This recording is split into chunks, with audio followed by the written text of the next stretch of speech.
10 weeks are complete in our college football season, and we are going to find out who the first 12 are. I'm getting sad already. It sucks, man. It goes by so fast. It's like a cold Modelo. It just goes down way too fast. All right, so let's get into it. Our XLP to the CFP, 12-9, Leon, as we start things off. Now, you can point out a couple of them that are still the oldies on the outside looking in if you want. Well, my number 12 is actually Alabama. They got a big one against LSU. This is probably the single elimination game this weekend. Whoever wins, they in. The other one is probably out. But Alabama's a scratch, all right? My number 12 is Boise State. My number 7 is SMU. What a big win over Pitt. SMU at 11, you're saying? Yeah. At 11, yes. Yeah. SMU is at 11, yes. I like Keep that. it 2 ACCs in, absolutely. I like that. My number 10 is Notre Dame. My number 9 is Tennessee. The Vols are back in. Okay. And by the way, the Vols, they keep figuring out ways to make things interesting. There's no question about it. All right, 12-9, Maddie. My 12, by the way, you are not going to like my XLP. Well, you might. Yeah. My 12 is BYU. Okay. Unbeaten BYU. I think they'll be, right now, the projected Big 12 champion. So I'm going to stick them at 12. They're, I got to see a little more from them. Okay. So I got to see a little more from the Big 12 in general. You're saying, you've got a chance to see them in that number 4 spot or somewhere in the top 4. Right, but right now, they're at 12. Okay. My 11 is Ole Miss, and Ole Miss could make the biggest jump of everyone this weekend by beating Georgia. My 10 is Bama, and my 9 is Notre Dame, which everyone is forgetting about. And, I mean, Notre Dame's got a cakewalk the rest of the season. They got 4 games. They'll be highly favored in all 4, including against unbeaten Army. Yeah. And I believe that's at Yankee Stadium, if I'm not mistaken. Yeah, I believe they go up there, and they already rolled Navy. They win those 4, they're in. They lose any one of the 4, they're out. Well, they're not losing Saturday, Florida State. No, that's not only the worst team in power in the power conferences. That's one of the worst teams in football. Period. Oh yeah. All right. So I'm taking the bait. That would suggest to me that your group of 5 is not your 12, 11, 10, or 9. That's correct. Okay. Listen, I love it. I love where we're going. All right, my 12-9. Just a reminder here. Week 10, we saw 4 top 5 matchups. The 4th one of the season, and it was Ohio State and Penn State. We have seen some great ball through this season, looking forward to the way it's going to play out with the top 12. So I'm going to keep my number 12 spot the same. I'm not going to change it. I'm still looking at Boise State. 8 games this season. Ashton Jeanty has 1,525 rushing yards and 20 touchdowns. This guy is just eye-popping good. So I've got Boise State 12. I've got SMU making their first appearance into the XLP CFP. Take a look at what they did. They absolutely smoked Pittsburgh. They embarrassed them. They really did. It was a lousy schedule that the Panthers had coming into this game. SMU hadn't really played a whole hell of a lot more than that, but they deserve to be up there, number 11. Notre Dame, number 12. You definitely have to give them credit the way that they've kind of straightened things out ever since that win over Louisville. And as Matt mentioned, the teams they have left, FSU, Virginia, Army, and Southern Cal, they should Southern have. Cal's changing quarterbacks right now. They should have an easy time of it. 9, I think I'm with you, sirs. Did you put Tennessee 9? Yeah, I got the Vols now. So I've got the Vols. How about – it's just crazy how they keep teams in games, but they were able to take care of business. They knocked your boy Vandergriff out of the game, and the other guy, that backup for Kentucky. That Tennessee defense is actually very good. That backup looked pretty good, too. Gavin Wimsatt? Yeah. Former Rutgers quarterback? Yeah, he looked pretty good. Did you see that dime throw? Listen, Vandergriff has been terrible for them. Terrible. All right, 8 to 8. Number 8 is this is my Cinderella. Indiana. I like Indiana. They had a big win against Michigan State. That's a pretty big winner. Number 7, I got Texas at number 7. Number 6, I got Penn State after the loss to Ohio State. I got them 6. And number 5, I got Ohio State at number 5. Okay. All right. So the Buckeyes are right on the outside looking in. I feel like there's definitely some commonality with me and Big Sirs, but Maddie, you got something different. All right, number 8, I've got Indiana. Have played no one, but just killing everybody. Yeah. We're down 10-0 to Michigan State. Ran off 47 straight. Yep. You got a Big Ten blue blood, Michigan this week. It's not, the typical Michigan team, but I think if you hang a number on Michigan, I think you're going to see a lot of people start to go, whoa, hang on a second. Yeah, they're good. Right? In 3 weeks, they got to go at Columbus, so that'll be very interesting for Indiana. Number 7, I've got Texas. We'll see what happens. We'll see if, magically DJ Lagway may play this week. Either that or Billy Napier saying that just because he's trying to get Texas to prepare for both DJ Lagway. And you want to know why? Because he's a damn good coach. That's what good coaches do. That's quality coaching. Continue. What that is. That and that throw on 1st and 10 with 4 minutes to go. Where am I at? So I'm number 6. Number 6, I've got Georgia. Okay. Georgia at 6. And I'm very concerned about the Dogs. Okay. I'm very concerned about Carson Beck. He's got, 11 interceptions in the last, 4 games? Last 4 or 5, yeah. 5 games, yeah. I mean, it doesn't look right. And I know it looked really good against Texas, and even when it looked good against Texas, that offense didn't look right. No. It doesn't look right now. I'm really concerned about Georgia in this game at Ole Miss, an Ole Miss team that's surging right now, that's starting to feel it a little bit. That Ole Miss offense, even without Trey Harris. Yeah.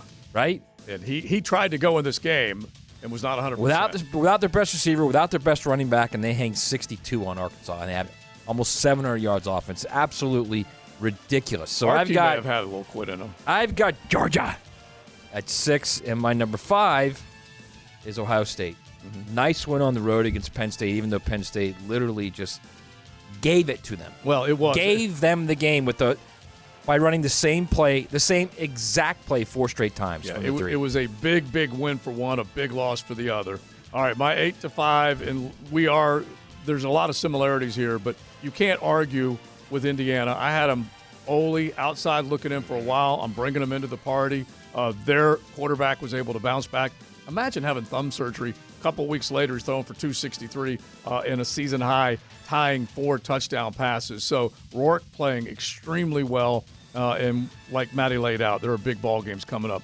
7 for me is Penn State. Okay, James Franklin is 1-10 versus Ohio State. They had opportunities to win this game. They had Tyler Warren in a position where he could make plays.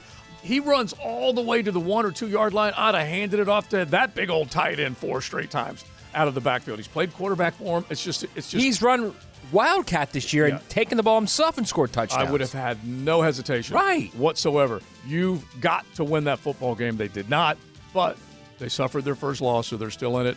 I've got Texas 6th, 21.5-point favorites against the Florida Gators, and who knows if that will climb. First game for them after the loss and after the week, and we'll see where they go. 5, I have Ohio State. That's not a surprise. They're in that 5th spot based on that big win. All right, so you got Penn State at 7. You don't have Penn State in your poll, do you? Yeah. Oh, you do. See, I'm the only guy that dropped them out, huh? Okay, yeah. You dropped them out. Yeah. Out. Which is way surprise. Wow. All right, 4 to 1. All right, my number 4 team is I got a keynote on my number 4 team, all right? Mm-hmm. After Big 12, K-State loss, or Iowa State loss. Yeah. I still got BYU there, but I got an asterisk. I got Colorado. Primetime is looming. I like it. It's looming. That's one of the Ole's right there.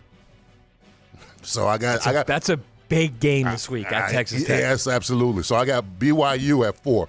At 3, I got the Bulldogs at 3. Okay. That's right. Uh-huh. I left Florida. You're not even calling them Georgia anymore, are you? Bulldogs. They've lost that. Yes. Somebody's moving on up. And Florida was the barometer, okay? All right, so Georgia is at 3. They took the boogeyman stat. That's a good argument. At 2, I got the Canes at 2. I got the Miami Hurricanes at 2. Yes. Right. Down 28-17 to Duke. Came back, Cam Ward. Listen, Cam Ward's going to win the Heisman. I know people. Manny almost threw that funk on you, by the way. He almost did. He tried. He tried to put that deodorant on him. He did. I shook it off. I know it's a lot of people out there that listen. I know when Miami is similar, halfway back is when the hate is real. Right. But the people out there, Cam Ward's going to win the Heisman. So just get over it. He looks pretty damn good. Yes, right? He does. So Miami's at 2, and I got Oregon at 1. Yeah. It's a good race between he and Dylan Gabriel and Travis Hunter. Travis Hunter is going to get a lot more votes than you think. Yeah, it's going to be fun to watch because, like Leon just laid out, Colorado is right there. They were able to take care of business against Cincinnati. Travis Hunter's healthy. Look what he had, 9 catches, 153 yards, a couple touchdowns. So they are definitely one of the teams to watch. I hated saying goodbye to the Iowa State Cyclones. And they were there. Yeah. They even took the lead in that game against Texas Tech. I know they did, but that's only to lose it. That tells you that game, the Colorado at Texas Tech game, might be like the funnest game of the week. Yeah, it'll be good. So BYU, you got to give them credit. Retzlaff 1,872 yards, 18 touchdowns. He is playing well. BYU number 4. Canes, I still have you at number 3. But I like your argument. If you're using the barometer of Florida versus both of those teams, Miami walked into the swamp, walked out with a big dub. Florida had Georgia on the ropes. But I'm still going to go ahead and put the Canes in that third spot. You take a look at what they have had to deal with. They've given up a ton of points, at least 30 points in 4 ACC games so far this season. That's a lot to give up. Georgia, 2, Oregon, 1. And I'm just keeping them right there because Georgia, as we said, has got a huge, huge game to prove that they can stay there. And Oregon, we know that they're basically on cruise control until they get to the Big Ten championship game. At least it would seem that way. All right. My 4, Boise State. Okay, so you moved them all the way up. So, again, now you have to remember this now. Listen to this, okay? The top 4 conference champions. It doesn't have to be the Power 4 champions. It's the top 4 ranked conference champions are the first 4 teams to get the byes, okay? And by me moving Boise State to 4, I believe they are a better conference champion than the Big 12 champion right now. I love this. Okay? Now, if you say, are you out of your mind? They've got 1 loss, which is what most people do. They're not unbeaten. They don't play the same schedule. They played Oregon in week 2 this week in Eugene. And I'll say this again. Oregon needed a kick return for a touchdown, a punt return for a touchdown, and a last-second field goal to beat Boise State. This is a legit, real Boise State team. It's not just Genty. It's Max at quarterback. Really well. It's a defense that's number 2 in the nation in sacks. They get after it. They're a difficult team. They may end up being 12 because that's what the committee will do.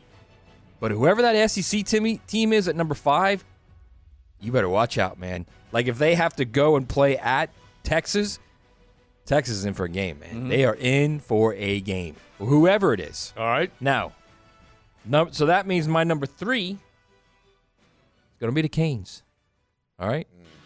Now, outside of playing the worst, again, power conference team in the country, Florida State, Miami has given up this in their ACC games. 34, 38, 45, and 31 points. It's a lot. All unranked, those games, against unranked teams. That's a lot. I'm fine. I'm good with that. Golden State. Bro, I got one word for that. Golden State, they outshoot you. Woof. They outshoot you. All right. Okay. Because the pain's coming from Miami in that defense, all right? Oh, stop. All right. My number 2? Yep. Tennessee. I got the Vols at 2 because I think the Vols have the best chance of getting out of this thing, getting to the SEC championship game and winning it because I think at some point it's going to click for Nico. Well, Defensively, they're terrific. Offensively, they got the run game. They've got the receivers. He's got to start hitting those deep balls. If he starts hitting those deep balls, they are going to be very, very difficult to beat. Like if Hendon Hooker was playing for them right now, they're unbeaten and they're 1. It's not even a question. But they also had Hendon the last time they went to Athens and got their butt beat. No, So I understand that. A completely different defense this time around. Yeah. And frankly, a completely different Georgia team this time around, too, because that Georgia team was devastating. Uber good. In 21. All right, and my number 1, of course, is the Ducks. Okay. So Oregon, hard to argue with him right now. He is. By the way, since they gave up 34 to Ohio State, they've given up an average of 11.8 points per game. That's pretty damn good. Hey guys, Taylor Doll here. Thanks so much for watching 1010XL. If you're looking for even more great content, head over to our 1010XL Jaguars page or one of our college football pages.